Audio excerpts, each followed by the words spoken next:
नमस्कार दोस्तों, फिलहाल की बात करेंगे। फिलहाल बरवाड़ा खड़े हैं। सैन समाज का प्रोग्राम है। नायब सिंह सैनी की बहबल पर बाटो पट्टी आज एक बहुत तकड़ी जनसभा भी हुई है।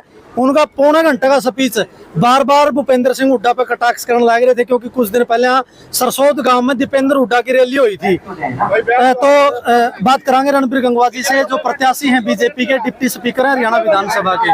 तो नमस्कार सर। नमस्कार। आज मुख्यमंत्री जी बार बार जो है भूपेंद्र हुड्डा पे कटाक्ष करने लग रहे थे, तो उसके बारे में आपका रिएक्शन?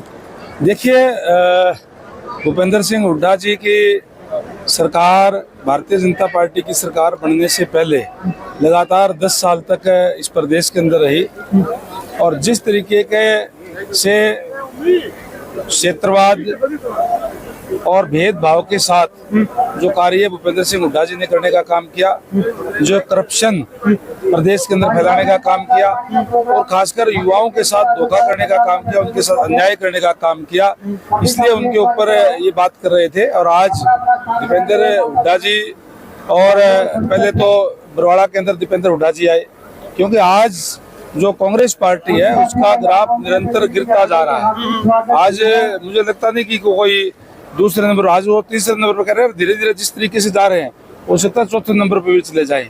ये हालात आज कांग्रेस पार्टी के इस बरवाड़ा हल्के के अंदर है। और इसलिए पहले तो एक युवराज आए थे दीपेंद्र हुड्डा जी, जिनके राज के अंदर नौकरियां बेचने का काम किया, और जो गरीब लोग हैं उनके ऊपर अत्याचार हुए, अलग अलग इस तरीके के अत्याचार हुए कि लोगों को गांव छोड़कर के पलायन करना पड़ा। और जो खासकर जो युवा साथी है, और युवा साथी में भी जो कोई एससी के बीसी के लोग हैं, उनके साथ तो और भी ज्यादा अन्याय करने का काम किया, क्योंकि बैकलॉग छोड़ देते थे। तो इसलिए आज उनसे हम वो बरवाड़ा के अंदर वोट मांगते हैं, और वो कहते हैं कि सावधान रहो, वोट काटू का ध्यान रखें। हमने तो कहा कि वोट काटू नहीं, लोग जो है वो जो नौकरी बेचू है उनसे दूर जा करके। और आज जिस तरीके से ग्राफ गिर रहा है, इसीलिए उनका ग्राफ सब नौकरी बेचू पे एक बात ये मेरे याद आने लग रही है।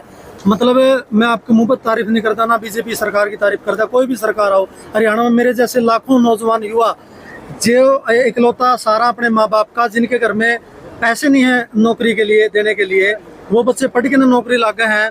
तो एक बहुत सारी वीडियो वायरल होने लग रही है, वह कांग्रेस की सरकार बनेगी तो जो है फिर वो काम शुरू हो जाएगा, पर्ची चलेगी, खर्ची चलेगी।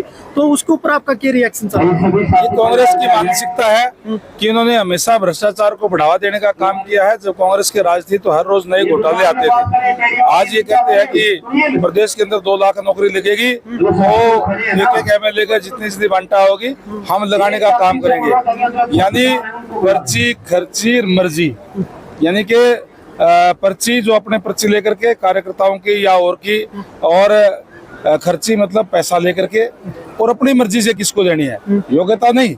ये इनकी मानसिकता है इन लोगों की।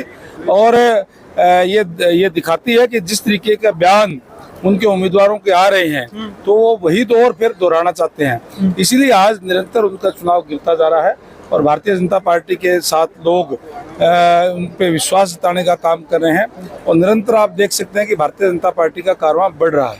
गंगवा साहब, आज CM साहब की रैली हुई। 28 तारीख को जो है देश के प्रधानमंत्री नरेंद्र मोदी जो है हिसार के अंदर आने लग रहे हैं, तो उसके लिए कितनी तैयारियां कर ली गई हैं?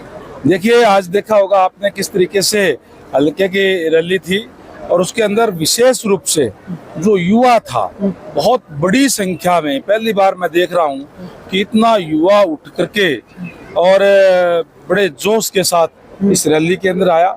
इसका मतलब ये है कि युवाओं के अंदर एक विश्वास पैदा हुआ है। और इसी तरीके से 28 तारीख को बड़ी जोर शोर से जो बहुत बड़ी रैली हमारी एयरपोर्ट के पास होगी, और जिसमें माननीय यशस्वी प्रधानमंत्री जी आएंगे।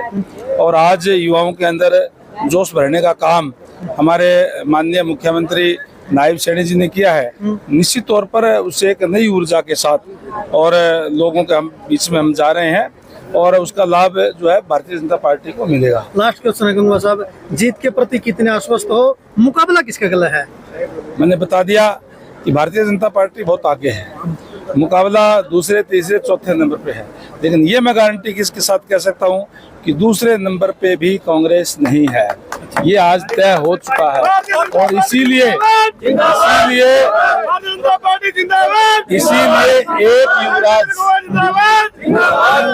एक युवराज तो पहले आया था बिस्कुटी के अंदर, दूसरा युवराज जो है अमेरिका से सीधा यहाँ बरवाड़ा के अंदर आ रहा है। मैं राहुल गांधी जी से बरवाड़ा आ रहे हैं, उनसे मैं पूछना चाहता हूँ और मैं उनसे पूछना भी चाहता हूँ, उनसे कहना चाहता हूँ कि इस रैली के अंदर जब वो आए तो मेरे इस बात का जवाब देने का काम करें कि आपकी सरकार 10 साल तक रही, आपने क्यों युवाओं के साथ खिलवाड़ करने का काम किया, क्यों आपकी सरकार ने नौकरियां बेचने का काम किया, क्यों गरीब लोगों पर अत्याचार करने का काम किया, क्यों मिर्चपुर कांड, बघाड़ा कांड, डावड़ा कांड, गोहाना कांड जिंदा तक जला दिए गए, क्यों आपने इस तरीके की व्यवस्था ये करने का काम किया। इस बात का जवाब देकर के फिर बरवाड़ा की जनता से आकर के वोट मांगे।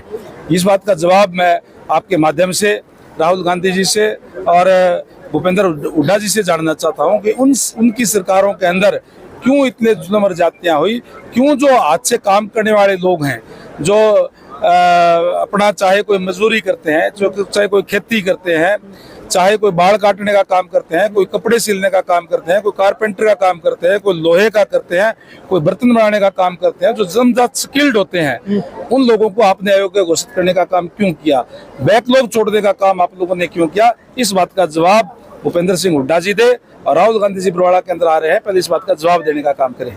बहुत बहुत धन्यवाद। वो 5 तारीख में पता चलेगा, 5 तारीख को मतदान होगा भाई कि बरवाड़ा का अगला नायक, अगला विधायक जो है, बरवाड़ा की जो जागरूक जनता है, 1,88,000 जो मतदाता है, किसको अपना विधायक चुनेंगे। 8 तारीख तक का हमें इंतजार करना पड़ेगा, 5 तारीख को मतदान होगा। बरवाड़ा का अगला विधायक जो है उस पार्टी का किस नेता बनेगा, कमेंट जरूर करिए भाई, वीडियो में करिए सब्सक्राइब। बहुत बहुत धन्यवाद।